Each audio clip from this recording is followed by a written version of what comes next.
Muy buenas noches. Gracias por estar aquí otra vez más en la Cuneta Calibana.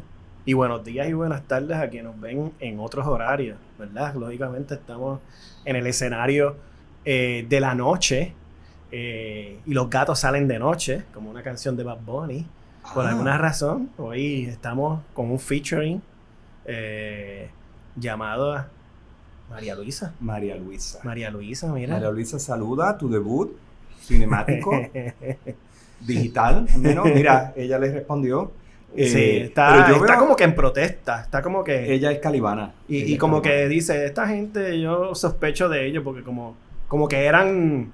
Antes como que flaqueaban, como que estaban en otra onda que no era tan gatuna. Que tú dices que los gatos tienen, es la simbología de uniones anarquistas. ¿De verdad? Hay una unión anarquista, International Workers of the World, y tiene un gato así, como medio alterado. Y esta gata yo es medio entiendo que anarquista, no, yo entiendo que no. Sí, ya veo, no quiere sentarse en el melón. No, ella es medio anarquista. No quiere sentarse en el melón. Ella me manda a mí. Está ansiosa. Es nuevecita, gente. ¿Tendrá la ansiedad de ser puertoriqueña? Me da la ansiedad de ser gato, porque me tengo que poner a nivel de ella para criarla, si no, no me sale. Yo no soy ser humano, señores, yo me estoy volviendo más gato con ella. Pero yo veo algo más raro aquí, porque hay un melón al frente mío. Porque ahí es que ella se sienta. Está en protesta. ¿Tú no me vas a venir con insinuaciones? No, yo no sé. Ella está confundida por nosotros. Está pensando, ustedes como que son unos sujetos medio raros. Porque como que no pensaban como piensan ahora. ¿Entiendes? ¿Ustedes saben cómo se llama este programa? Yo era PNP. 2 puntitos. El giro en la conciencia política. ¿Viste? Me miró. Ella también. Sí. Está interesado. O sea, sí. Vamos a hablar hoy de cómo uno ha sido de cierta manera, o sea, él era PNP y cómo ocurrió ese cambio histórico de conciencia.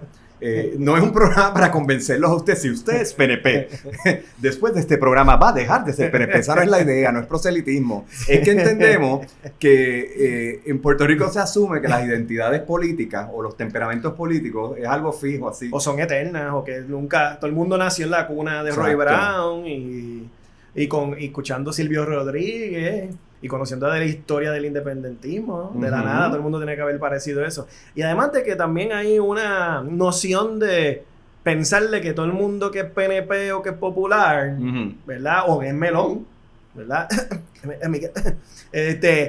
Yo creo que yo estoy oyendo una insinuación. No podrían como cuestionar la cosa, como que no podrían salir de ese lugar, no podrían... hay gente que son bien... Yo las he confrontado en este proceso de abandono. He confrontado y le he dicho a personas independentistas como que ten cuidado porque yo salí de una casa PNP.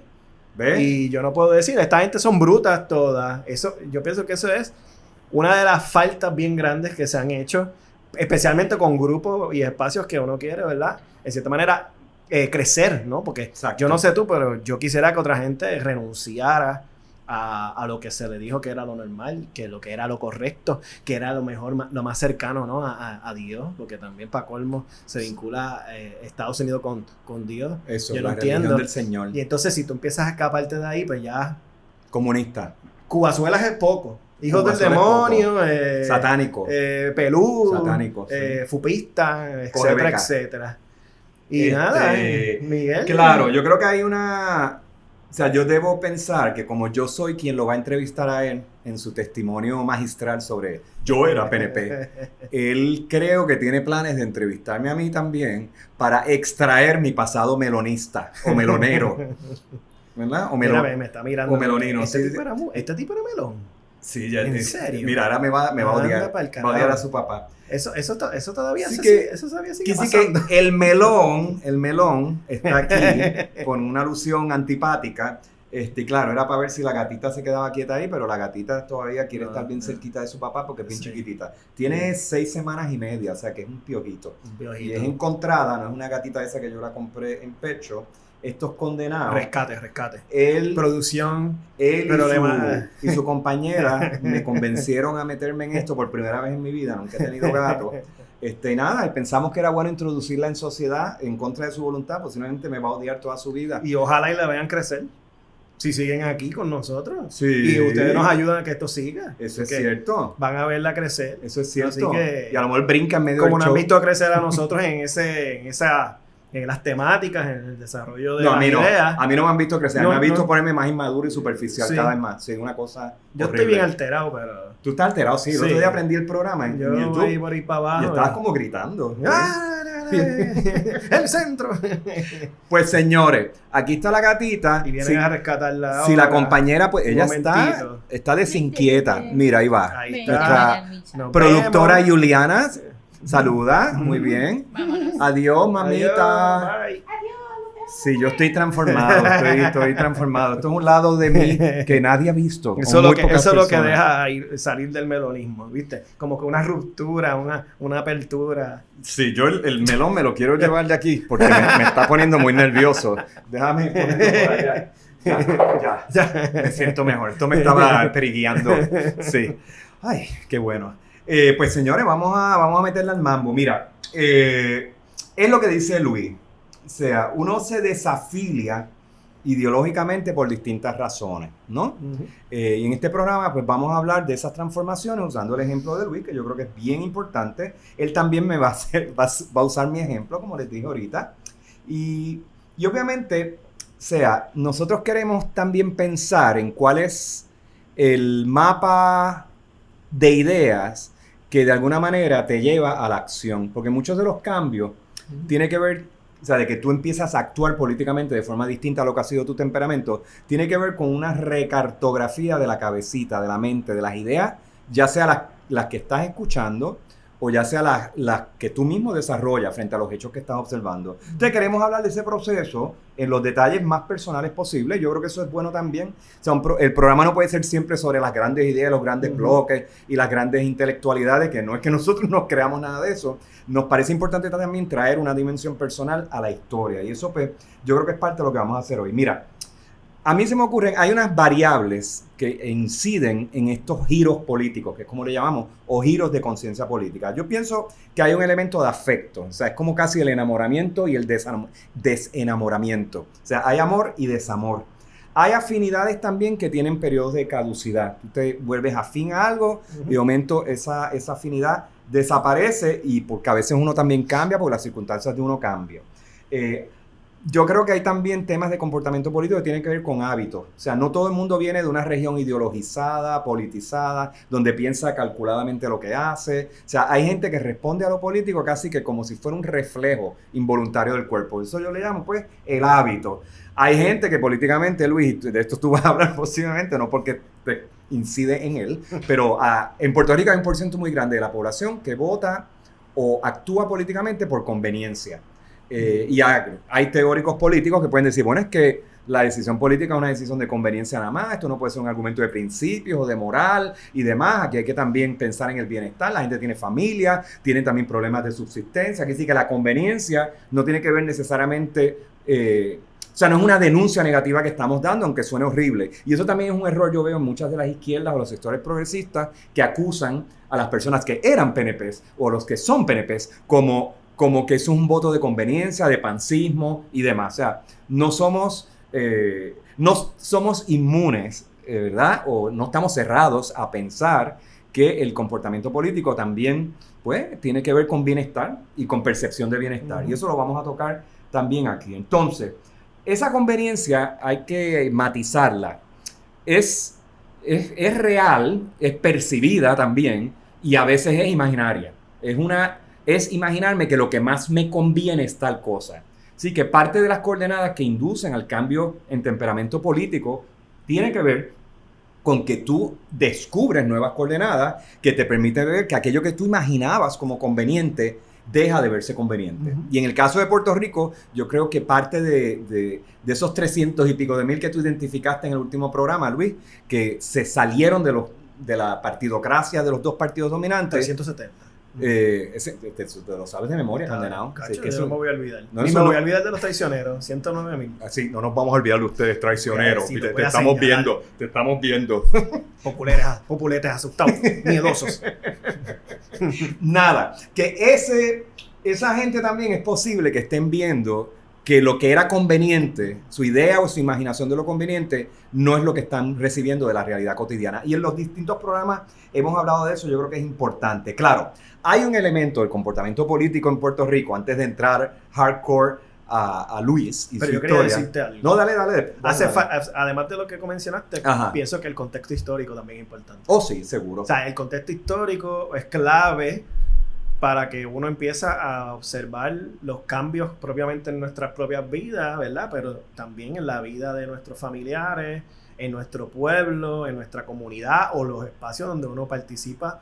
¿Sabes? Nosotros hemos visto, o sea, yo puedo decir que mucha de mi familia está fuera del país. La salud de la vida de nuestros familiares ha precarizado, muchos de ellos han muerto porque el sistema está cada vez más mediocre, cada vez más lamentablemente disfuncional. Y es histórico en el sentido... Y eso, hay unos contextos en el cual las personas empiezan a romper. O sea, que no salió de la nada necesariamente. Hay que empezar a ver esos contextos históricos como espacios de transformación. Histórico en el sentido que hay un antes y un después. Sí. Uno vivió unas condiciones y ahora está viviendo otras. Y que han pasado ciertas cosas, especialmente que se han impuesto desde los grupos de poder que se beneficiaban de que las personas votaran por ellos porque eran sus patronos, eran los espacios ideológicos claros, donde había realmente una lógica de esperanza y de momento... como que esta gente abandonó eso y ha empezado a crear una serie de políticas, ¿verdad?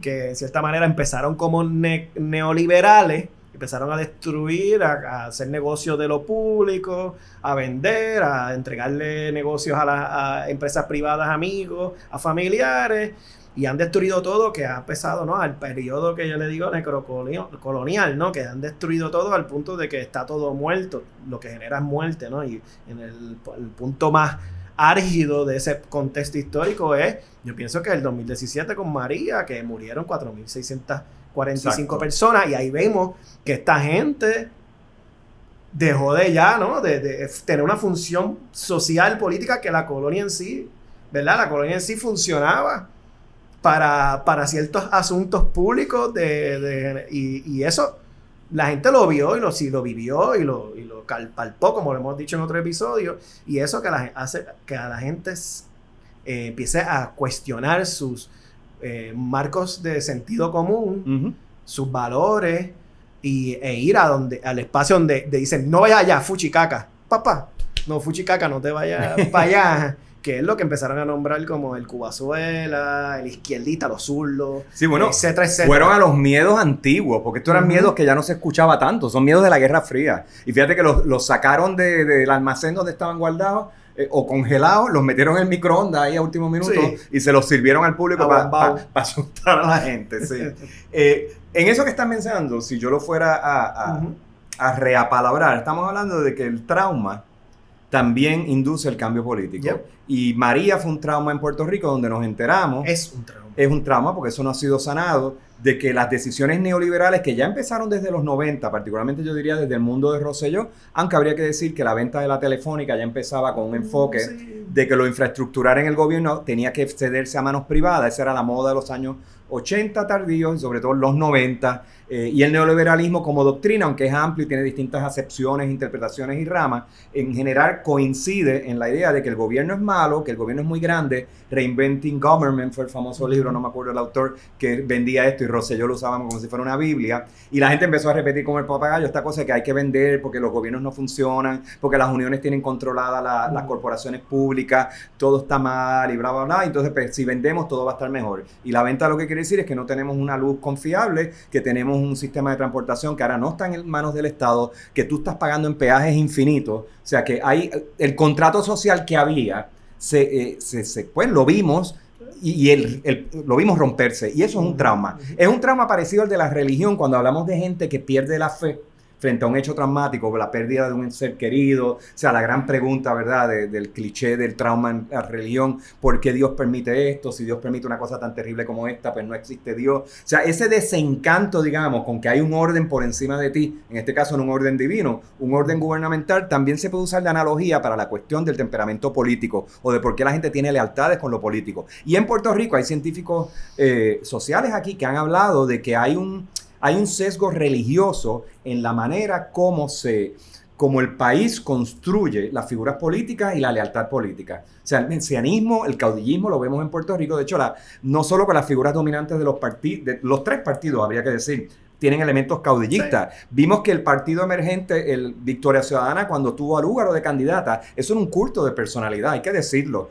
En aquel momento regañaban a uno por redes sociales si uno lo decía. Ave María, Miguel, misógino, le estás tirando a esa mujer, pero es porque es mujer. No es porque es mujer, es porque uno huele lo que es un culto de personalidad, caudillismo, y eso no es contemporáneo. Eso no es una postura progresista, al contrario, es una postura retrógrada que viene directamente del pensamiento religioso y cómo se infiltra en otros aspectos de la vida en Puerto Rico. Y digo, literalmente aquí tenemos también que hay partidos políticos como el PNP que han cabildeado abiertamente y coqueteado el voto religioso. Claro, inventándose un enemigo del cual hemos hablado aquí. Ese enemigo puede ser las feministas, pueden ser los homosexuales, gracias y buenas tardes, pueden ser cualquier diferencia progresista o las personas que reciben salarios de Cuba y Venezuela directamente, como mi compañero aquí. Yo no recibo ese salario.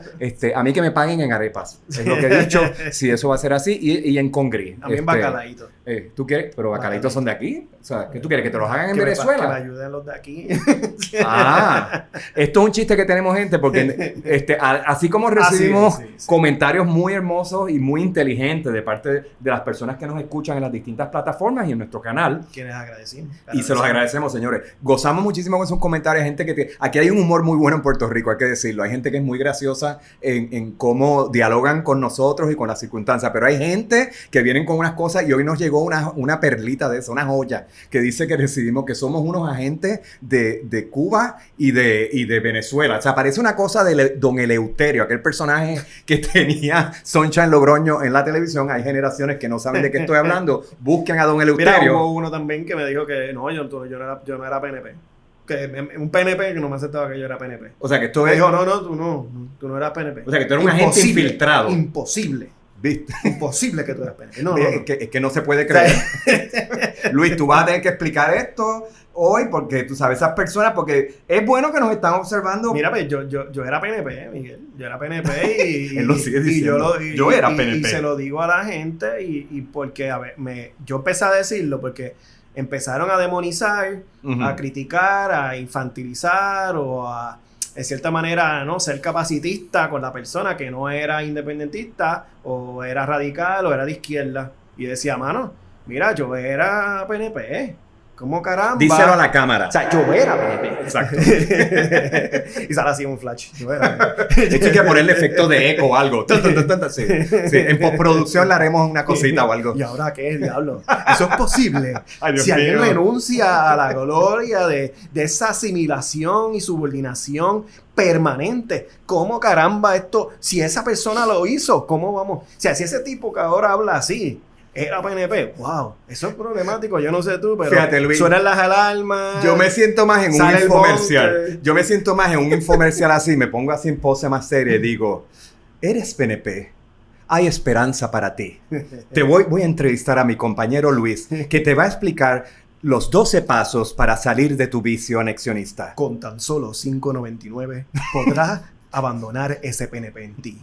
Ayúdanos a que tu alma sea salvada por la verdad, por el triunfo y el futuro de Puerto Rico. Sé independentista. Ya tenemos la cápsula. Hay que ponerle música de fondo. Debí tirar más fotos o algo así. Y tenemos.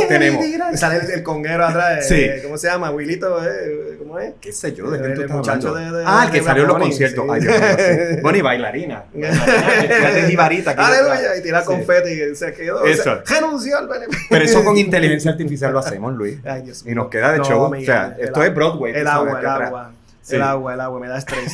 Mira, bueno, pero arranco. Mira, pues sí, qué sé yo. Vamos a ver. Yo no sé, yo te iba a empezar a hablar, pero... No. Yo quiero guiar. No quiero... Me vas a guiar. Esta confesión hay que llevarlo poco a poco para que no se me traumatice. Esto es como hipnosis. Lo voy a llevar al pasado. Y voy a decir, a ver, Luis, cuando tenías 12 años, por ahí que va la cosa. Pero esto es medio... Eso es medio lacaniano. Lacaniano psicoanálisis. By the way, la gata esa que vieron, mi gatita, María Luisa, tuve un momento lacaniano, mi apartamento está lleno de espejos y yo hubiera querido filmar aquello. O sea, y empezó a pelear con ella misma y yo dije, esta gata es mi hija. O sea, yo también peleo conmigo mismo. O sea, y fue una cosa súper cómica. Pero anyway, vamos a volver a las preguntas en el momento lacaniano. Luis, yo creo que la primera es bastante obvia. O sea, ¿desde cuándo tú entiendes que tú puedes identificar en ti una conciencia política? Mira, pues, bueno, conciencia política siempre. El problema es que estaba... ¿Cómo que siempre? ¿De los 4 años en kindergarten ya tenías conciencia política? Bueno, no... Bueno... ¿Que le están listos? Para mí, yo pienso... Bueno, yo confrontaba el salón de clase. A mí no me gustaba el salón de clase. ¿A qué edad? Ahí, pequeño, primer grado... ¿Qué? Yo no me sentaba, no me quedaba quieto en el salón. O sea, que el anarquismo es biológico. No seguía las instrucciones de la maestra. No contestó. Me querían sacar del grado, querían bajarme del grado. No quería aprender a leer. Okay. Mi mamá fue la que confrontó a la maestra y esos indicios de bajarme de grado porque realmente este muchacho no está yendo a la par que los demás. Y era como que a mí no me gustaba la escuela, no me gustaba el formato de la escuela, lo veía bien autoritario, una manera como que impositiva de que todo lo que decía la maestra era de cierta manera. Y yo siento que esa incomodidad con lo que era lo correcto o lo que era la manera de hacer las cosas o cómo es que tú eres inteligente o no, lo vi desde siempre en la escuela. O sea, yo pienso que yo lo veo como un asunto político porque después uno lo entiende más adelante, ¿verdad? La escuela es el espacio de la socialización del Estado, ¿no? Donde te enseñan la historia, la ciencia que se acepta, la información de cómo se escribe, que es lo correcto de escribir, de hablar. O sea, que hay un aparato, ¿no? Y yo pienso que desde ahí... Y yo fui un rebelde en la escuela. Yo no era un nene de A. Yo fui bien selectivo con cuáles clases me gustaban o no. Fue bien tarde cuando decidí ir a la universidad en 9º grado, que tomaba en consideración las notas de 9º grado hasta 12. Cierto. Era como que yo decidí, ok, mira, toda esta gente se va. Esta gente va para la universidad. Yo no sé para qué voy para la universidad, pero quiero ir para la universidad. Ok. Sí tuve claro que no quería... Si me quedaba un tiempo en Aguadilla, empecé la UPR de Aguadilla, pues me quería ir para San Juan. Como que quería irme, no quería. Tenía la opción para irme para Mayagüez, pero quería irme lejos. O sea, que ya en sí había una ansia de irme un poco lejos de mi familia, irme a explorar otro lugar, otros pueblos, conocer gente de otros lugares. Porque realmente mucho del núcleo de mis amistades no eran personas que yo mismo los cuestionaba, ¿no? Porque también eran personas que no les importaba nada, o personas políticamente... fastidiada, mucho macharrán, mucha violencia. Y yo ya quería hacer esa ruptura, ¿no? Con tanto el espacio educativo como también el espacio de las amistades. Ya yo tenía esa ansiedad. Todo lo que tú estás diciendo, todavía yo era PNP para ese momento. Sí, pero déjame interrumpir para llevar la hipnosis a un sitio. O sea, porque si tú me describes esta idea, muchacho rebelde, desinquieto, que se rebela contra los sistemas de autoridad, incluyendo la institución escolar, siempre estaba en la oficina. Que tiene aspiraciones intelectuales a partir de 9º grado, que ya se visualiza como un estudiante universitario, rodeado de un ambiente que no necesariamente fomenta la intelectualidad. Ese perfil a mí me sugiere más una persona de izquierdas. Y pueden ser prejuicios míos. Bueno. O sea, aquí acabas de decirme, a pesar de todo eso que me estás describiendo, me estás diciendo que eras PNP. Entonces, ¿desde cuándo tú eras PNP o fuiste PNP? Recuérdate que, lógicamente, pues... Yo veía, como muchas personas ven el ser PNP y ser estadista, como que una ruptura con lo que hay también, ¿no? Porque también hay un tipo de ruptura con la colonia, o ir más allá de Lela. O sea, que era un grupo radical para mí en cuestión de que sabía que cambiaba la cosa, ¿no? Yo no veía que las condiciones en el cual Puerto Rico, donde yo me crié... yo soy millennial, o sea, los millennials quizás vayan a entender eso, no era como que lo mejor. Entonces ya yo estaba viendo todo decaer. O sea, cuando ya yo estaba en 10º, las 936 se fueron.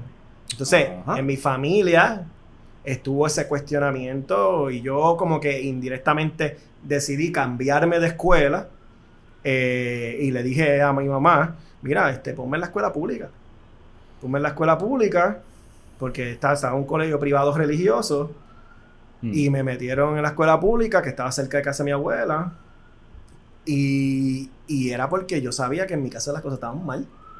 O sea, en una casa PNP, las 936 se van, mi papá pierde el trabajo con la Digital en Aguadilla. Y eso crea las condiciones, ¿verdad? De entender de que había un cambio interno en la familia y en la sociedad. Entonces yo me voy para la escuela pública y ahí eso cayó un tipo de conciencia, no así con claridad, cuando ahora lo tengo, ¿no? Para poder explicarlo.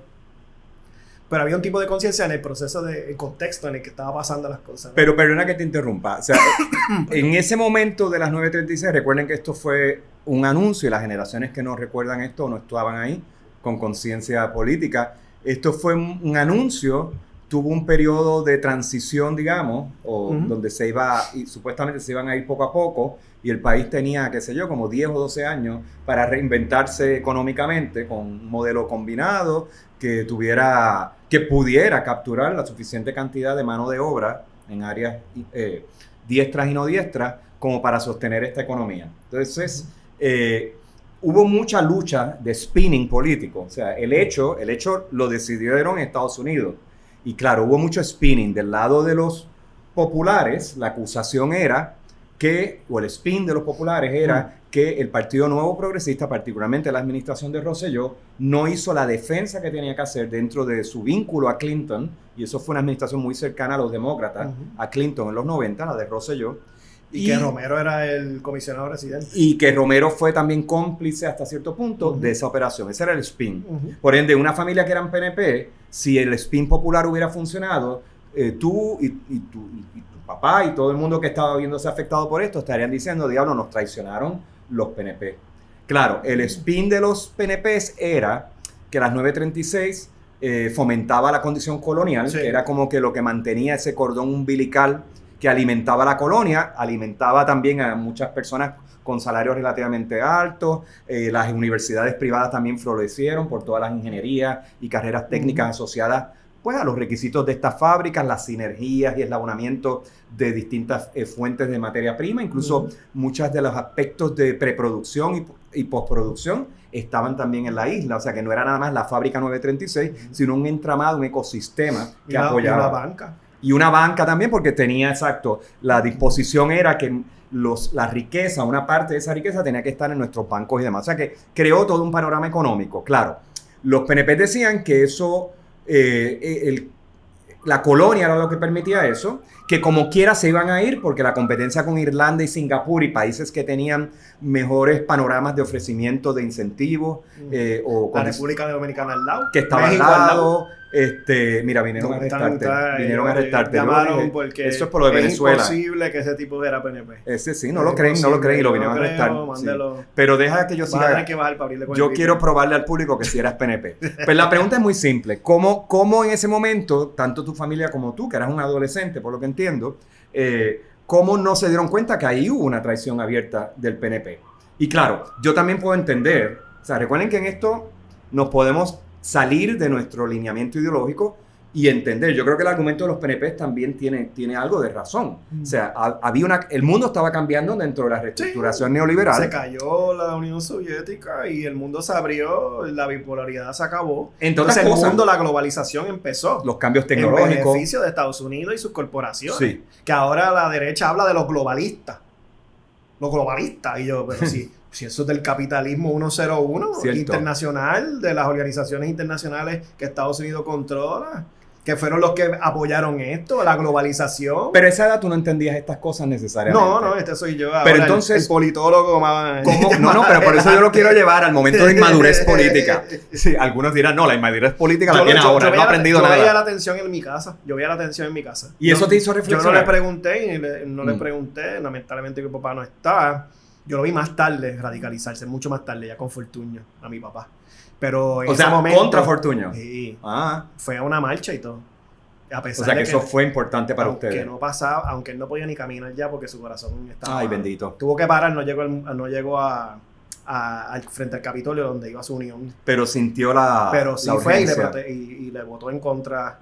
Y mi mamá le votó en contra también. O sea, ellos me lo llegaron a decir. O sea, que un cambio de temperamento. No solo fue Luis, fue la familia también. empezaron a Yo no sé distanciarse. si otra parte de mi familia, Está del bien. otro lado... No los vamos a tirar al medio, el voto es secreto. El voto es secreto. Pero Luis, vamos a volver a ti. Cuando llegaste a Río Piedra, estudiar a la... Tú empezaste... Yo empecé a UPR Aguadilla. En Aguadilla. Ya era, Empecé a seguía siendo Aguadilla PNP. porque las cosas estaban malas. Yo Claro. era PNP. Mira, me recuerdo que, y un amigo que, no sé si me está viendo, pero una vez estaba en casa de mi amigo, yo tenía un sticker que decía, ¿qué nos haríamos sin ella? Ay, Dios mío. Luis. Hay Y estaba evidencia. al frente del carro yo tenía un Hyundai, un Hyundai Accent, Las veces que yo he querido chocar carros que tienen ese sticker. el cristal al frente, Ay. al frente Para del que lo vea cristal, todo el mundo. arriba, ahí, al frente. Diablo, Luis. ¿Qué nos haríamos sin ella con la banderita de Estados Unidos? Entonces, un día salgo de la casa de mis amistades, estábamos jugando póker, eso es lo que hacíamos nosotros fastidiando y bebiendo. Y de momento salgo afuera y veo que el sticker está rayado. Bien hecho. Y yo, ¿quién carajo hizo esto? Y era este único amigo y su hermano, que eran los únicos independentistas en el corillo. Eso te iba a preguntar, ¿había independentistas por allí? Y él cogió, él hizo así.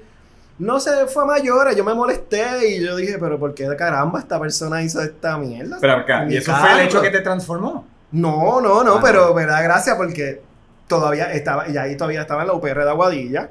Y- Primer año, segundo año. Sí, yo estuve como 3 años. Es que yo quiero En la buscar... UPR de Aguadilla, no me fui en el transfer en el segundo año porque quería estudiar medicina, no me gustó biología, me Ujú. quedé en sociales y el social era el transfer o Mayagüez o Río Piedra y decidí irme a Río Piedra.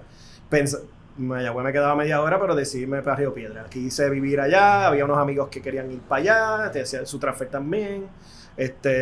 2 amigos que uno que era mi mejor amigo, el otro lo conozco todavía, amigo también, y él, fuimos juntos y buscamos un apartamento en Río Piedra.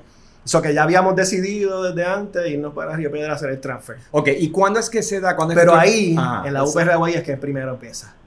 Ok, ¿cuándo empiezan tus dudas y cómo? Con Yo relación a tu fui- convicción Fue estadista. una clase, mano. Fue una clase que nos No llevó- tires al medio a la profesora para que no la No, boten no, del no, sistema. no, y ¿O el profesor? El profesor. Fuimos a Culebra, a limpiar Culebra. Fuimos a limpiar Culebra. y Espérate, que fueron a Culebra. a limpiar. Era a limpiar los rayos, que eran era una mata que fastidia el mangle. Crece, es un parásito, una mata parásito que tiene unas pullas de madre. Y fuimos Ajá. un corillo. Esa clase fue un viaje, estuvimos 4 días y 3 noches. Y era en el área de ciencias la clase. Era una clase de sociología. Ah, sociología. Era una clase de sociología.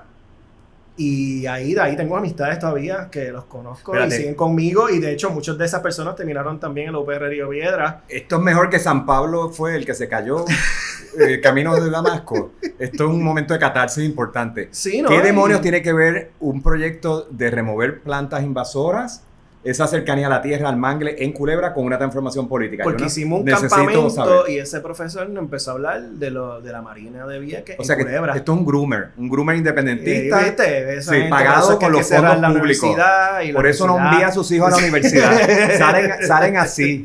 Sí, que vayan a la iglesia nada más.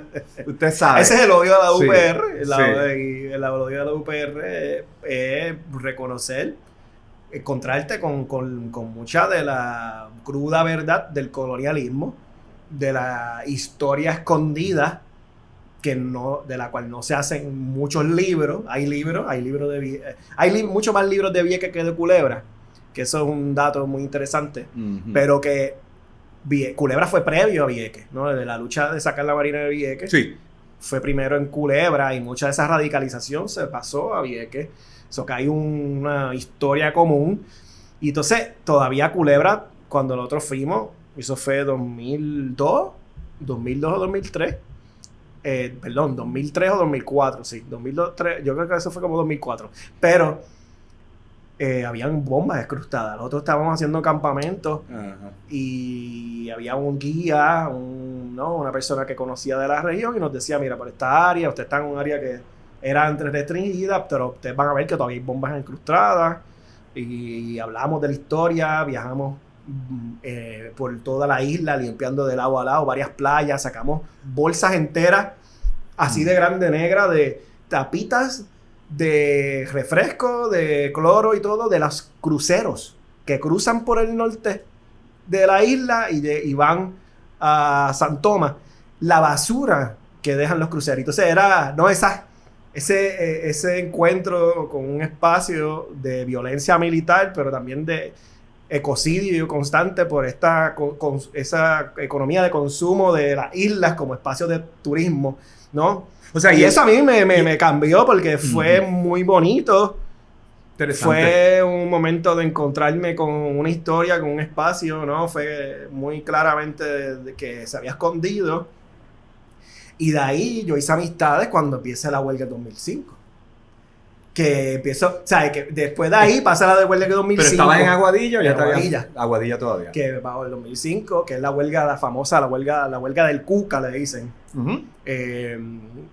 Ese nombre lo pone la gente de Río Piedra, pero que yo estaba en la UPR Aguadilla y nosotros cerramos el portón.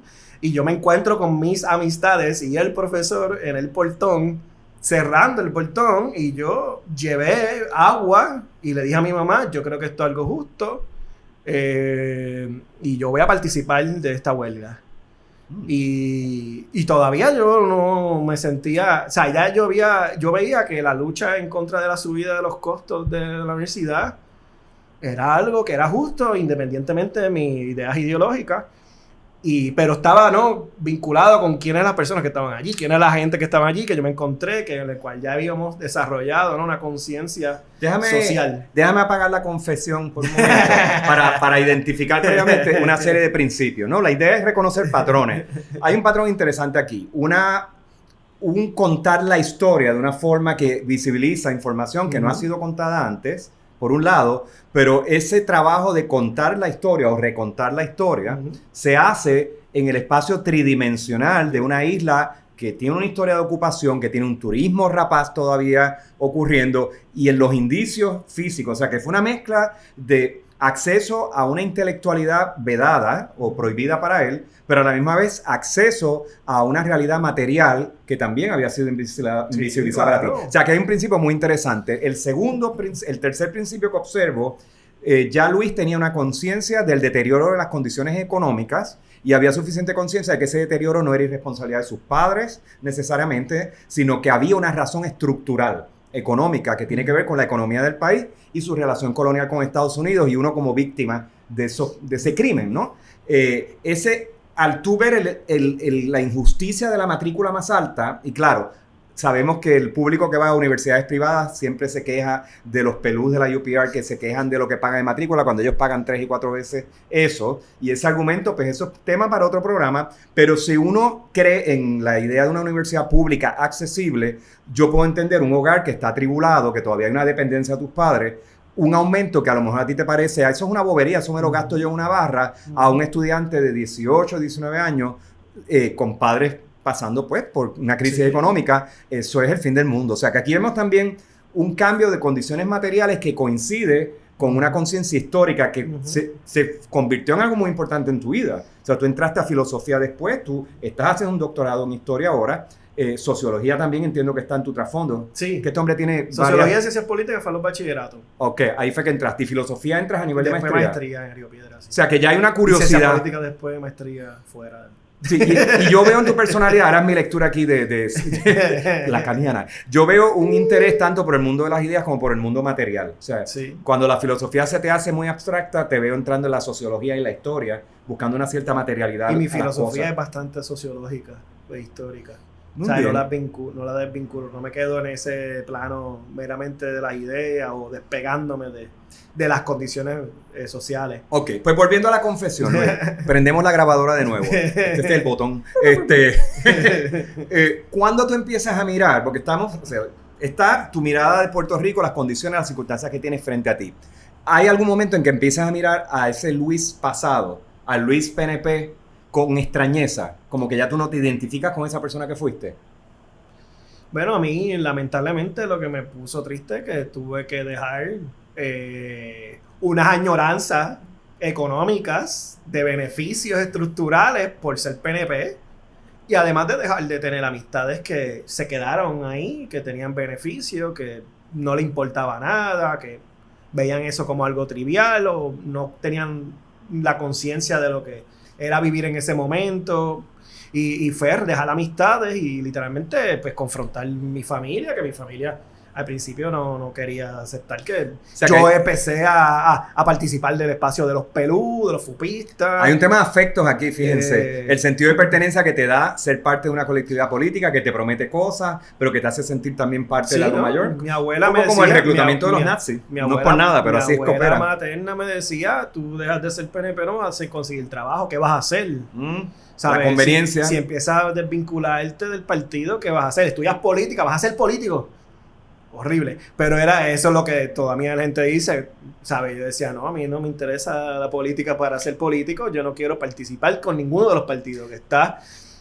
No me siento identificado con ninguno de los dos. Y no hay que burlarse de esto, señores. Fíjense, una economía tan desigual como la que tiene Puerto Rico. Yo sé que uno de los argumentos de Luis favorito es la crítica al metrocentrismo, ¿no? La concentración de oportunidades y diversidad. Muchas de las personas en la metro fuera peor miramos con cierto desdén, me voy a incluir, entre comillas, a una isla de personas que viven de la dependencia de las alcaldías y de los favores políticos y demás. Pero la realidad es cuando tú tienes una isla disminuida en términos de su capacidad económica, y se fueron las fábricas. Pues es natural que la gente gravite y se convierte en una especie de contrato de extorsión, ¿no? Tú votas por mí o tú me repartes por ahí flyers del partido. Hacen las caminatas. Y yo te voy a conseguir te trabajo. Te la camisita.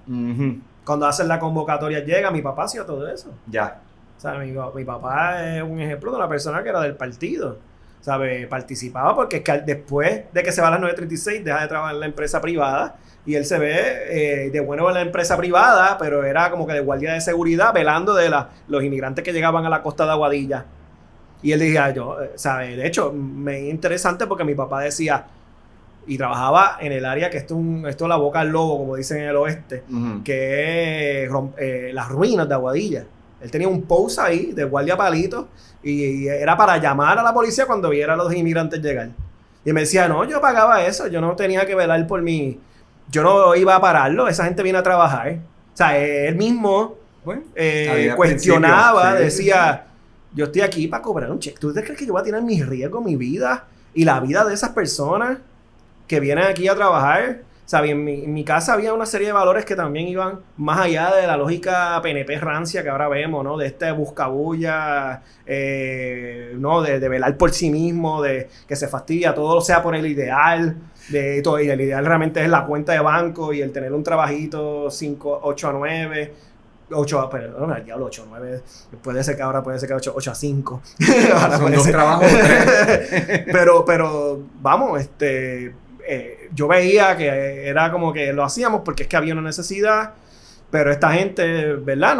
Nos hizo sufrir, le hicieron sufrir más adelante cuando viene Fortuño. O sea, yo veía. Pero es interesante que antes, a mi pregunta era sobre la extrañeza. Cuando tú empiezas a mirar a tu ser PNP como un tipo distinto a ti, pero es interesante, tu primera respuesta fue la tristeza. Fue por lo otro. Ya. O sea, porque literalmente conlleva renunciar a un proyecto de vida vinculado a cierta tranquilidad o familiaridad o amistad, porque empiezas a cambiar completamente tu círculo. Ya. Y quizás para algunas personas eso no es posible. O sea, yo personalmente, a mí no me importa mucho la escuela. A mí yo no tengo una extrañeza sobre ese momento de la escuela. Yo no lo veo al revés. Yo lo veo como que, la escuela, hay ciertos maestros que fueron importantes para mí. Matemáticos y interesantemente mucho más en ciencias. Porque nos llevaban a ver las mariposas, hacíamos colecciones de rocas, colecciones, ¿sabes? Y fue interesantemente, el maestro que me ayudó a acercarme a las matemáticas en la escuela privada era un cubano, y el tipo, tremendo maestro de matemáticas, y realmente, pero yo no tengo extrañeza sobre ese sujeto, lamentablemente era como algo necesario que tenía que pasar. Algo que necesario que tenía que pasar porque yo no veía ahí, en ese espacio del PNP, el ser estadista como algo de futuro. Pero esto es bien más adelante que yo me empiezo a mirar como independentista. O sea, ya en Río Piedra. O sea, que primero dejó de ser PNP. Sí. No era colonialista porque ya estaba claro en que la condición colonial no era punk ser colonialista. O sea, era una quedadera ser colonialista y él tiene un espíritu rebelde desde pequeño, así que colonialista no era, pero todavía no era independentista. Ahora, Una pregunta que te hago. Estoy entrando ya en el plano negativo. Tú sabes que a mí me gusta el rollo de la negatividad. El odio para mí juega un papel fundamental en muchas decisiones de vida que tomamos, a nivel personal y a nivel de comportamiento y temperamento político. Y yo no le tengo miedo a hablar del odio, a reconocer odio, a admitirlo, también a modificarlos o a perdonarlos si esos odios implican, tú sabes, acusar a alguien de algo. También eso es importante. El odio no es enemigo del perdón, es un proceso. ¿Existe, el odio tuvo en algún momento, el odio pudo ser a las ideas, a las condiciones, a las personas, existe en algún momento un incentivo aquí, o existió, debo decir, un incentivo desde el odio? Algo que detestaste de una forma visceral y que te hizo empujarte aún más fuera del anexionismo como doctrina, del PNP como un partido inmoral posiblemente, porque ya los escándalos de corrupción sonaban cuando tú estabas entrando en este proceso. La administración de Rosselló lo sabemos cómo terminó eso. Pero el odio en algún momento a figuras, a ideas, a algunas circunstancias, ¿jugó algún papel? ¿O tú entiendes que tu transformación fue más misericordiosa, más elegante, menos estridente en términos del desafecto absoluto? Te odio. Algo así. Yo pienso que era más algo más sobre amarte a ti mismo de otra manera y de amarle el lugar donde tú vives y donde tú eres y si que quieres ver en ese lugar. Como que no por el odio. Yo tuve coraje eventualmente con el fortuñismo, que fue el que, ¿verdad? Casi bota a mi papá con la ley 7 y se enfrió y se enfermó. Tuve coraje y eso ¿verdad? Ese periodo ya esa es la huelga número 2 que participo, que es la del 2010-2011. Y esa fue otra etapa donde yo tuve coraje y fue radicalización. Yo puedo decir que ese momento marca una radicalización de entender por qué hay que pensar otros modelos políticos y de que no puedo estancarme en lo electoral, de que hay una necesidad de organizarme con otras personas fuera de ese marco, de que hay una puesta en duda del liberalismo colonial, que esa participación pasiva pues, conlleva pues, una violencia constante. Pero yo pienso que para mí fue más, como por eso que digo, para mí lo que marcó fue el viaje a Culebra, limpiar Culebra con otras compañeras y compañeras y ver la historia de Culebra que no me enseñaron en la escuela, ni siquiera en la universidad, enseñada por ese profesor, realmente, que me dice, mira, esto es lo que pasó aquí, y aquí hay una pelea y en la otra isla ni te diga, pero o sea, vamos a trabajar con esta, que es la que mucha gente todavía no tiene el foco, y se perdió el foco con esta, ¿no? Ajá. Ya había pasado, ¿no? 2001, fuera de Mariana Vieques. Y esto era 2004, como dije, ¿no? Y ese, el movimiento era como que vamos a Culebra para ver. O sea, Culebra. O sea, el movimiento de fuera, de que se fuera la Marina de Vieques, ¿tuvo alguna influencia en tu percepción de la relación colonial? ¿Fue un preámbulo a tu visita a Culebra? Es la pregunta. Sí, porque o sea, era parte esencial de esa historia, pero era como que vamos a hablar de la historia de Culebra. Ok. Que se ha dejado y hubo una pelea aquí heavy también. Fortuño fue 2008, ¿no? Sí, 2008, 2011, 2012. O sea que la huelga del 2010, la legendaria huelga del 2010 de la Universidad de Puerto Rico, de la cual tú entiendo que fuiste parte también, eras estudiante, eso coexistió con el momento de Fortuño. Sí. Que posiblemente fue de las peores administraciones que ha tenido Puerto Rico. No, y la gente, imagino que están contando el tiempo. Diablo, este tipo se tardó tanto. Sí, yo trabajaba. Otro cliché. Yo trabajaba en Plaza de las Américas. Ajá. Y cogía 2 clasecitas. Y le tienes que dar anuncio a la familia Fonalleda de ese sitio. Bueno, pero... Mándennos un chequecito. Ese es el lugar. Buy me coffee. No, yo tengo buena relación con las amistades que hice en Plaza. Porque allí también... Ahora también me vas a hablar bien de Plaza. Fue una apertura de conocer la amistad de personas de la comunidad, ¿sabes? Personas que eran rebeldes igual que yo. Gente muy inteligente. Que de la comunidad que dice que son queer, gay, de la comunidad LGBTQ, whatever. Amistades. O sea, como yo. Un espacio, ¿no? De plaza. Como yo. Bueno. Sí. Pero es el lugar, el primer lugar. No se pregunta. O sea, está brutal porque es el primer lugar donde tengo amigos y amigas que eran de la comunidad, que empiezo a ver ese espacio de trabajo, ¿no? Que es importante. Y porque, vamos, es un lujo y un privilegio solamente estudiar y quedarte estudiando. Eso no todo el mundo lo puede hacer. En mi caso, yo tenía que irme a trabajar y por eso es que me tardé un poco más. Y viví 2 huelgas. Ustedes se fijan cómo se pierde un alma dentro del Partido Nuevo Progresista. O sea, un profesor independentista le lava el cerebro en Culebra. Se va a trabajar a San Juan, ese antro de pecado y perdición, y conoce a personas de otras orientaciones. O sea, de la comunidad les llama él. y pelúa en las huelgas de la universidad. Así es que se pierde una identidad PNP. Esto es terrible, Luis. Mira, Miguel, o sea, hay esperanza para ti. Pero yo también quiero hacerte algunas preguntas también. Sí, yo sé, antes, porque si no sigo yo sabía que para eso venía. ¿Cuándo empezaste? Y no me has dicho cuándo te volviste independentista. Ahorita podemos después que eso después. Ahora me toca a mí. ¿Por qué eres un cobarde, Melón? Ay, Dios mío. Era melón. Ahora me... No, yo no soy melón. Mira, y hice así, mira, porque eres un cobarde, Melón. Sí, me he tocado todo. Aquí están todos los indicadores. Dios mío, me jodí. ¿Por qué no podías votar por el PIB y ese era el único lugar de encuentro como ser independentista? ¿Siempre fuiste independentista? Sí, yo creo que sí. Yo creo que sí. En mi casa, ¿Desde cuándo te sientes que empiezas a entenderte como independentista y qué pasó que perdiste tu alma en el melonismo? Mira, que ya yo dejé eso, o sea, yo era melón. Melón. Tengo muchísimas amistades dentro del Partido Popular, gente con la que he trabajado, pero no, yo no milito en el Partido Popular y definitivamente no defiendo la colonia como solución para Puerto Rico y por razones obvias. Pero vamos al pasado.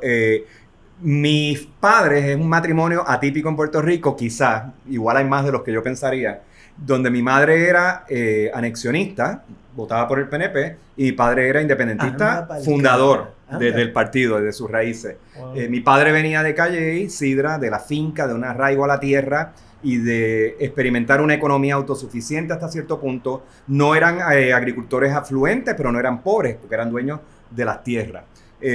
La familia de mi madre venían originalmente de la ciudad, Arecibo y Manatí. De hecho, yo tengo bisabuelos que fueron alcaldes de Manatí por muchos años y vinculados, de hecho, esos eran del lado catalán. Tenían, yo creo, por lo que escucho por ahí, tenían un lineamiento medio anti-España central. Pero republicano. Posiblemente, porque venían, tú sabes, en Manatí había una sensibilidad política en el siglo XIX que resentía la metrópoli centrada en San Juan. Y la metrópoli básicamente la gente que era leal a la corona española. Entonces había todo un mundo de contrabando, de la gente que cultivaba, ¿no?, las grandes centrales en esta zona, de traer su maquinaria por sus puertos clandestinos en esa zona para no pagar impuestos en San Juan, o sea, a la corona española o a lo que representaba el mundo español. Yo creo que algo por ahí venía. Hay que hablar eventualmente de ese siglo. Sí, eso es un tema, el siglo XIX. Claro, ese bisabuelo, abuelo, mis dos abuelos maternos nacieron en el siglo XIX. ¿Qué pasa? Cuando viene el cambio de soberanía tras la visita invitada, porque según Norma Burgos, ¿sabes?, invitamos a los americanos, cuando se da ese fenómeno tan tranquilo, el traspaso de poder, mi abuelo se vuelve entonces republicano. Y de hecho era primo, estaba emparentado con Martínez Nadal, que fue de los fundadores del Partido Republicano. Y sí, o sea, mi madre viene de un trasfondo, o venía de un trasfondo, ya murió ya, conservador en lo político y en lo religioso hasta cierto punto. Bueno, pero el liberalismo y vincularse con el republicano era un momento donde se entendía el ser de ese partido republicano cercano a ese liberalismo estadounidense, porque era el republicano, no el de ahora, era el republicano que es la lógica de lo que entendemos como los demócratas ahora. Cierto. Que eso es importante entenderlo, que era mucho más sobre los derechos a las personas racializadas, tener acceso a la propiedad. Bueno, yo creo que es más complicado que eso. Pero ¿sabes? Eso hay que hablarlo. Hay que elaborarlo porque... más. Pero no era la lógica republicana, eso es algo que hay que entenderlo, ¿no? Sí. Internamente de Puerto Rico no era los republicanos que entendemos en la actualidad. Eso es algo interesante. Y no son los republicanos norteamericanos tampoco. No. Pero estaban vinculados con la estadidad. Estaban republicano eran estadistas. Tuve tíos que adoré muchísimo, militares o que tuvieron un vínculo con la milicia. Pero tú sabes que lo que es interesante, mucha de esa gente que era del Partido Republicano eran gente negra, porque no querían vincularse con los ¿sabes? Barbosa, ¿sabes? Sí, toda esta gente, eso es cierto, no quería vincularse con los autonomistas y toda esta gente que venían desde España, que eran blanquitos todos y que le habían hecho la vida imposible a la gente negra. Eso se veía, ¿sabes? Que ahí es algo interesante para poder entender por qué la gente no racializada, gente negra, se vincula con la estadidad, porque era esa contrario a esta gente que todavía tenía añoranzas con el España, que después terminan transformándose en el PPD. sea, siguieron... Yo pienso que ahí hubo divisiones también. Una facción se fue al PPD, otra facción se queda en lo que después sería el PNP, porque ahí hubo pues transiciones entre medio. El asunto es que pues el matrimonio de mi madre y mi padre era independentista, miembro fundador desde siempre. O sea, no hay un before and after. O sea, yo me crío con los dos. Con mi padre yo antagonizaba en muchas cosas, pero el mundo de las ideas de mi padre a mí tenía una fascinación natural. Leía mucho, Claridad, ayudaba a distribuir Claridad. Un vecino que teníamos en Villa Andalucía era don Heriberto Marín, que lo adoro, una persona muy cercana a la familia, y yo vi ese mundo de los independentistas en la urbanización. Yo escuchaba los mensajes de Rubén en Marquesina y me inspiraba la intelectualidad de Rubén, tengo que admitirlo. Yo estaba hablando de un nene de 10 años, qué sé yo, algo así, y ver una persona que hablaba con una inteligencia extraordinaria, un momento muy politizado en Puerto Rico en los 70, programas de entrevistas políticas, me gustaba verlo con mi papá, leía la prensa. Y que había violencia política, si era independentista. Oh, sí. No, o sea, que no era cualquier periodo. ¿Sabe? Había persecución, bombas que se ponían a Claridad. Sí. ¿Sabe? Estaba vinculado con un sector de que estaba siendo atacado y perseguido también. Sí. Ahora, papi hace una distinción tanto con los nacionalistas, albisuistas en su momento, y con el PSP. O sea, papi se distanciaba quizás de las medidas violentas. Él se definía más, papi era muy activo en el movimiento cooperativo en Puerto Rico. De hecho, ayudó a fundar una cooperativa cuando existía el Banco Crédito, que después pasa a ser el Banco Santander. Todavía yo tengo unos chavitos allí en esa cooperativa. O sea, que estaba bien, y de niño me acuerdo de ir a esas asambleas. O sea, que miraba con cariño el socialismo democrático escandinavo, los modelos donde el gobierno no rivalizaba necesariamente con la acción capitalista, pero desde un tema de redistribución. O sea, que en ese sentido es pipiolo clásico de socialdemócrata. Sí. Pero los que empiezan a romper, yo creo que en el 75-77 es que ya el PIB se aleja del socialismo y empieza a asumir esta socialdemocracia más clara. O que tu papá estuvo en ese periodo de la transición, de ese momento clave de confrontación ideológica, pero es interesante que también ibas a la asamblea.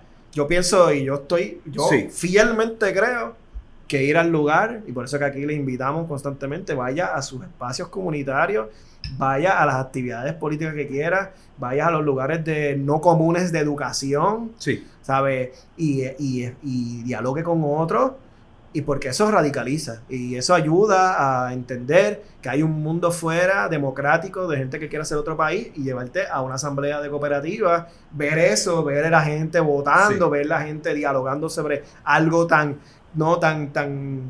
importante para esas personas que están allí, crea un cambio político a uno. No puede ser uno solamente un lector pasivo, hay que ser un participante o aislado.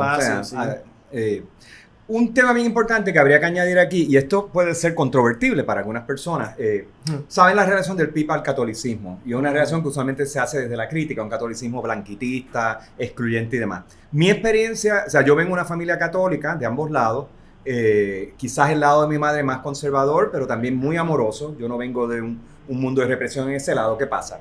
En los años 70, a finales de los 70, la parroquia San Luis Gonzaga en Villa Andalucía trajo a un sacerdote español vinculado a la teología de la liberación. Venía de algunos, yo no recuerdo la historia, de algunos de los lugares en Centroamérica o en Latinoamérica donde hubo conflicto, y la orden lo trae a esa parroquia en una urbanización en Villa Andalucía, imagínense. Y creo que era, no me acuerdo si era Padre Guillermo el nombre, realmente no lo recuerdo. ¿Qué pasa? Papi, que tenía una relación complicada con la iglesia. Mami no, mami era muy leal, pero mi padre criticaba muchísimo. Mi padre trabajó en banca como auditor, tenía un olfato así detectivesco para los chanchullos y la corrupción y denunciarla. Y vio con muchísimo desprecio la desregulación de Reagan, donde cosas que él perseguía como crímenes antes dentro del internal affair de los bancos, las divisiones de auditoría, ahora eran legales y perfectamente legítimas. Eso fue un periodo bien terrible para él. ¿Qué pasa? En medio de eso, el escándalo del Banco Ambrosiano, que fue un escándalo en los años 70, donde se demostró influencia del Vaticano con operaciones de la mafia y malversaciones escandalosas. Eso fue una cosa terrible. Eso a papi lo radicalizó en contra de la Iglesia Católica. ¿Qué pasa? Este sacerdote, vinculado a la teología de la liberación, empezó unas homilías extraordinarias dentro de la misa, que para mí eran unos eventos aburridísimos, hasta que llegó ese señor. Y yo de niño recuerdo escuchar un mensaje social, digamos, abiertamente confrontativo del status quo político, y esto es 1978, o sea, estamos pensando maravillas, todas estas cosas están ocurriendo. Heriberto Marín logra que papi, hasta cierto punto, yo creo que hubo una conciencia ahí también de otros lados, pero papi se da cuenta o sea, se interesa en volver a la iglesia y empezó a ir a la iglesia a escuchar estas misas.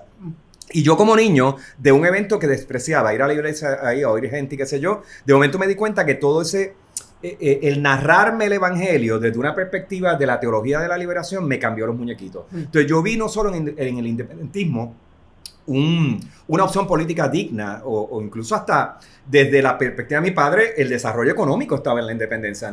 Un independentismo de afluencia y de gozo, no de escasez y de vete para Cuba, Venezuela para que la pases mal, no. Yo vi en el independentismo también una ruta ética, o sea, desde un principio social. O sea, mi independentismo, yo ya intuía los mensajes esos arrogantes: si eres independentista te crees mejor que los demás y los demás son brutos, eso que hemos hablado otras veces. Sí, esos mensajes estaban alrededor de mí, para nada de mi padre, para nada de alguien como don Heriberto, que lo adoro. O sea, pero uno escuchaba, sí, había un guille de ser independentista también. O sea, Miguel, ¿y por qué fuiste melón? Pues bueno, es que tiene que no le contesté. ¿Por qué meloné? Mira. Pero, o sea, vamos. Hay que hablar de eso. ¿Qué viste que se vio en algún momento como una decaída del independentismo que te hace pensar en un brinco al Partido Popular? Sí. Y que te dijo, pues contra, está bien, vamos a hacerlo porque es verdad, vamos a ir para allá porque esto puede solucionar o puede parar o puede hacer algún tipo de cambio en beneficio de la lucha eventual del independentismo? Yo te diría que mi exposición a las teorías postmodernas dentro de la educación de arquitectura, que no estamos hablando de ciencias sociales. Culpa de la arquitectura, ya sabía. No, pero no la UPI. La UPI yo creo que a nivel de formación teórica, muy culpa de Estados Unidos. Muy poca. Sí, bueno. No, Princeton me dio unas herramientas para acercarme, digamos, a temas vinculados al progresismo. Quizás las políticas de identidad, los estudios culturales ya estaban bien metidos, el feminismo y demás. Lo queer, el verme yo como un hombre queer en potencia también me hizo empezar a ver las cosas desde una perspectiva. Y yo creo que una parte de mi progresismo se trasladó a aspectos identitarios, algo de lo que hoy no reniego absolutamente. Eso que los populares eran más pro hacia eso y los independentistas no. El postmodernismo me hizo entender, sí, empecé a ver en el independentismo una macharranería que me disgustaba. Empecé a ver en ciertos sectores del Partido Popular, no todos, que había a lo mejor algo ingenioso en una fórmula política que no era esencialista en cuanto a la nación. O sea, el nacionalismo a mí me molestaba. Yo también desarrollé a la misma vez que el mismo amor, o sea, el amor que tú describiste por Culebras, por ejemplo, yo no entré al independentismo desde el amor a la tierra. A mí eso me parecía muy cursi, los códigos del nacionalismo. Por eso cuando me ven con una pava en el programa... nacionalista? No. Pero yo no tengo... Hoy sí, hoy lloro cuando hablo del país, qué sé yo, estuve 10 años en Australia, regreso aquí. Hoy lloro cuando hablo del país. Tengo un aprecio que no lo tenía a esa edad. Pero... Maldito Benito haciéndonos llorar. No, a mí me hace llorar eso ahora, pero eso es ahora, de viejo. O sea, en ese momento no. Ahora, yo sí debo decir que yo vi quizás en una fórmula no nacionalista que había quizás un proyecto de expansión y tengo que decirlo, o sea, yo trabajé para la administración de Sila Calderón del municipio de San Juan y trabajé o asesoré al Departamento de Transportación y Obras Públicas durante pues su gobernación.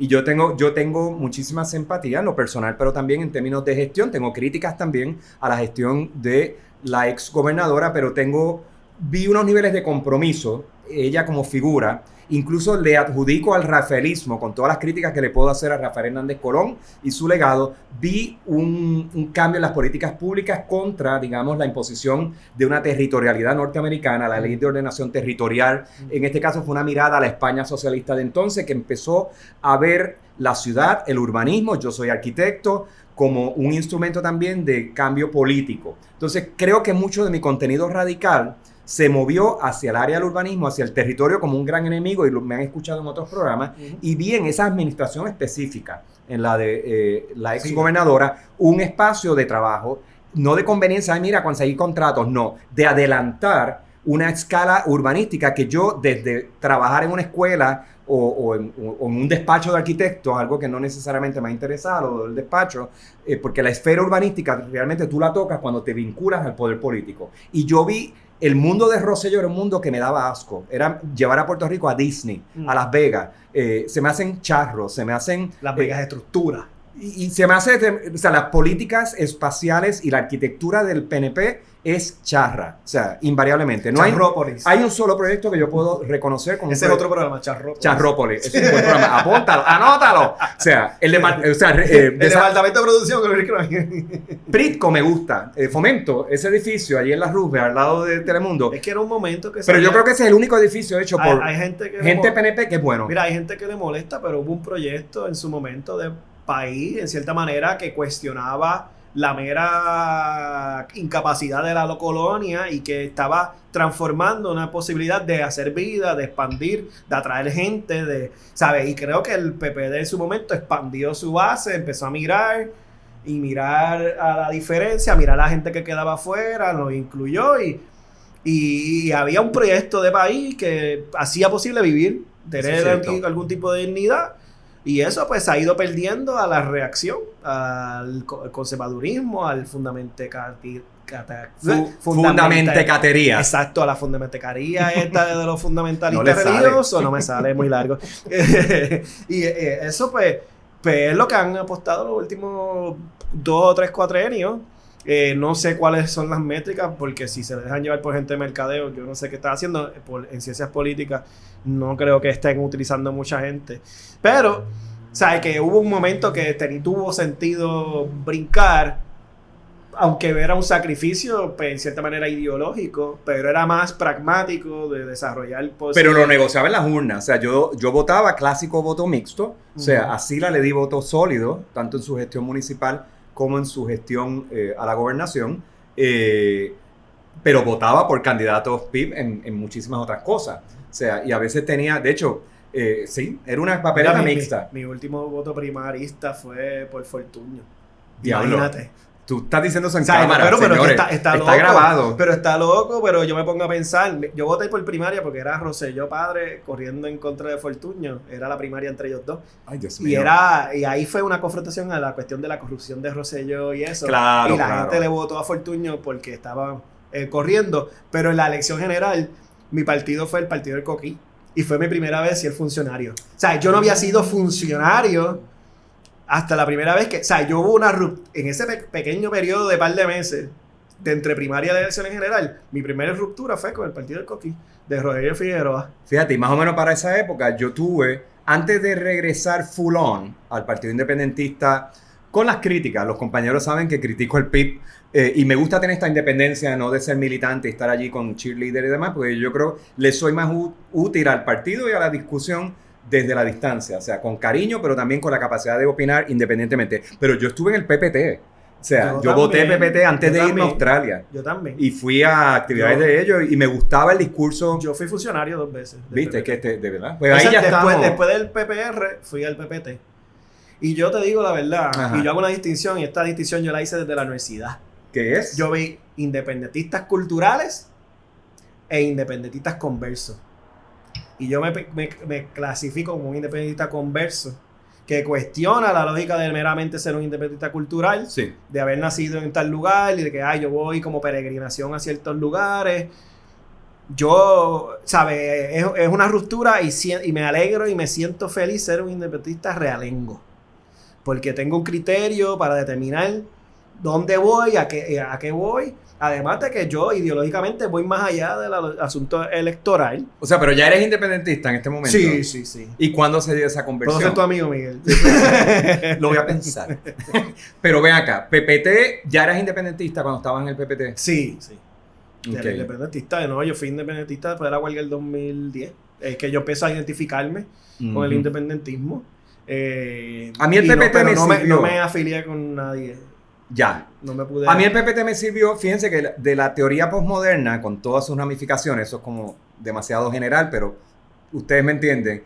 Yo creo que sí me enfoqué al análisis marxista, desde un lado, aunque se venden muchas veces como enemigos. La teoría crítica, tú trabajas el pensamiento marxista como parte de otras doctrinas. Sí. Y yo creo que el PPT me daba una prioridad sobre una discusión de conflicto de clases, sobre el problema material del capitalismo tardío, y se desvinculaba quizás del romanticismo nacionalista porque era un partido amplio quizás que empezaba desde una crítica de clase. Y eso a mí, o sea, eso hará que 2 o 3 digan por ahí, ves que son comunistas, yo te lo dije, son comunistas. Mira, así empezó en La Habana, yo me acuerdo cuando hablaban así. O sea, lo siento, pero...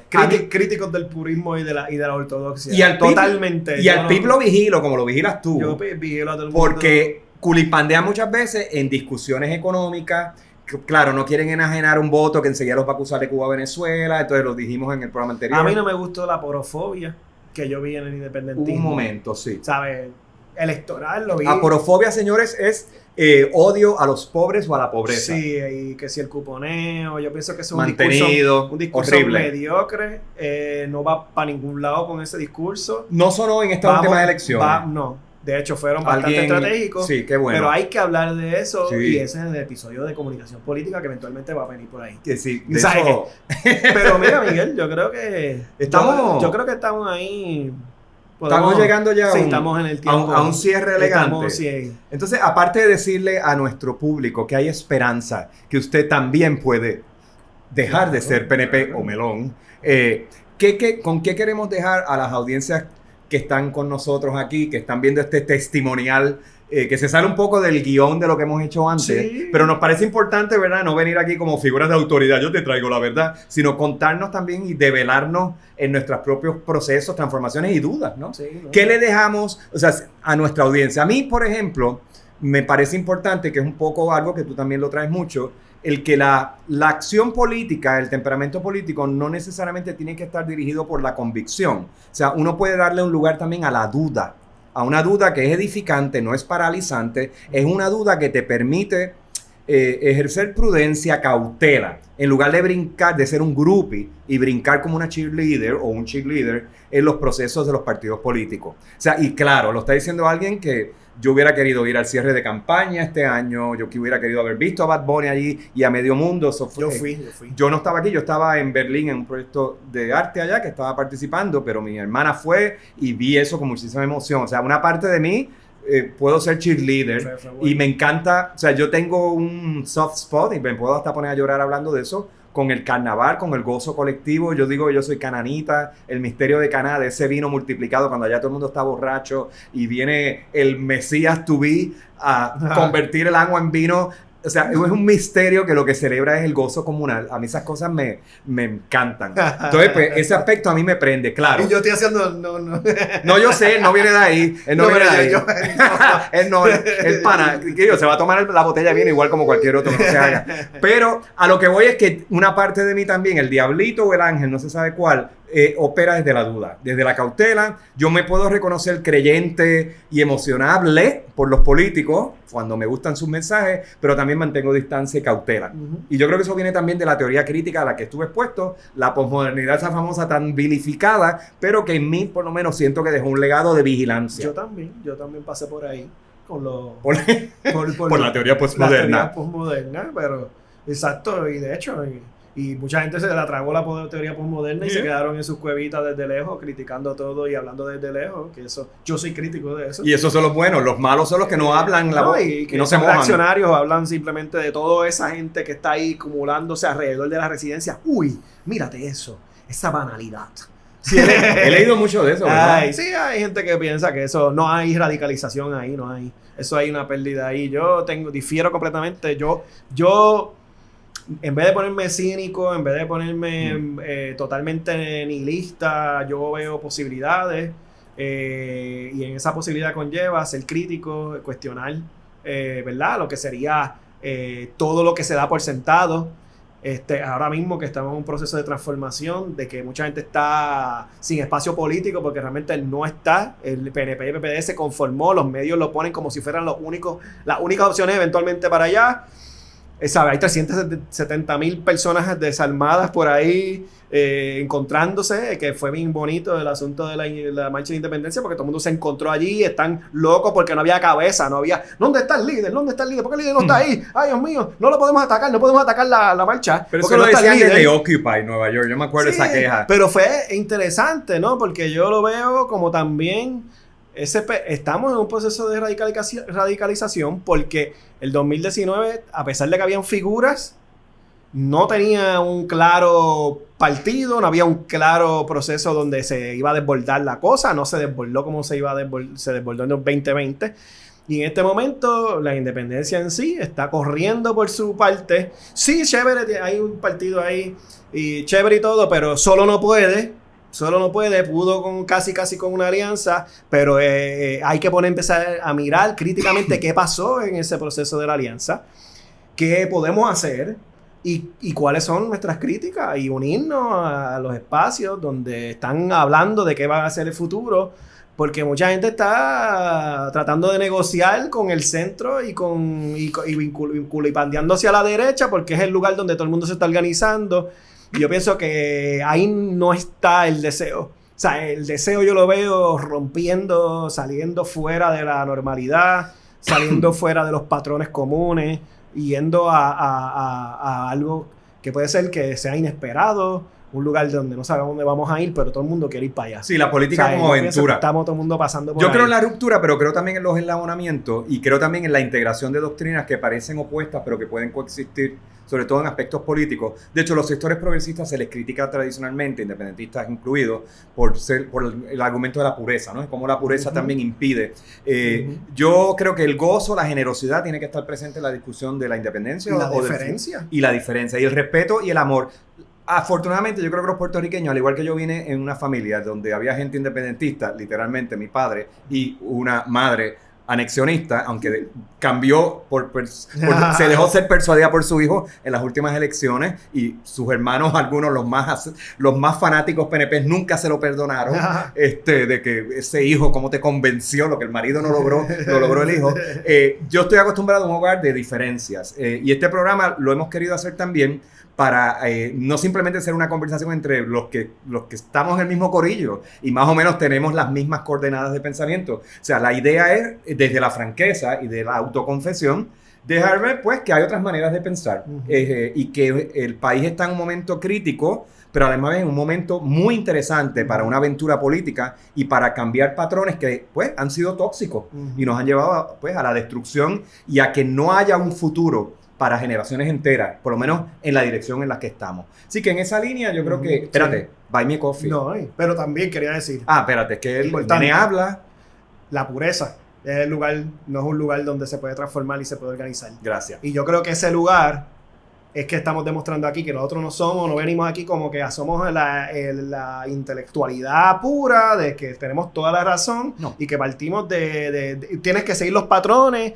¿Sabes? Nosotros nacimos y hemos desarrollado nuestras propias condiciones, hemos roto con la tradición, hemos ido más allá y hemos buscado espacios comunes donde hay posibilidad de amar y de crear vida y dignidad. Y yo creo que ese es el espacio, ¿no? La crítica, el pensamiento y la ruptura con esas lógicas de pureza, que mucho de lo que hay ahora mismo es retorno a las purezas subjetiva, sobre qué es la familia, sobre qué es lo político, qué es lo económico, yendo a esa pureza, ¿no? Que esa reacción de derecha cristofascista, que es la que está trayendo y moviendo a todo el mundo políticamente, hay que cuestionar eso porque ahí no hay transformación, ahí lo que hay es reacción, hay muerte y hay odio. Y miedo. Y yo creo que desde ahí no hay nada. No. Es un brinco a lo que no sabemos, pero hay que hacerlo. No, y enseñarle a tus hijos miedo, violencia contra el otro y la diferencia, desamor a tu país y a tus raíces,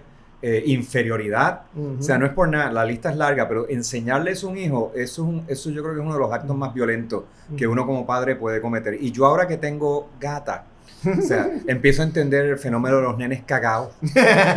Y la gata no va a votar políticamente. Yo sé que no es un ser humano, pero entiendo la responsabilidad grande que uno tiene con el bienestar físico y de conciencia de los hijos. Fíjate que en esta confesión, tanto de Luis como mía, hablamos de nuestros padres y de las circunstancias de la familia. O sea que vamos a tomar no solo esto como un tema de decisión personal, de temperamento político, vamos a verlo también como la responsabilidad que tenemos de darles a nuestros hijos, independientemente de la etapa en la que estén, las condiciones para que puedan también tomar decisiones políticas inteligentes para ellos y para el país. Sí, pues sí, ahora sí. Ahora sí.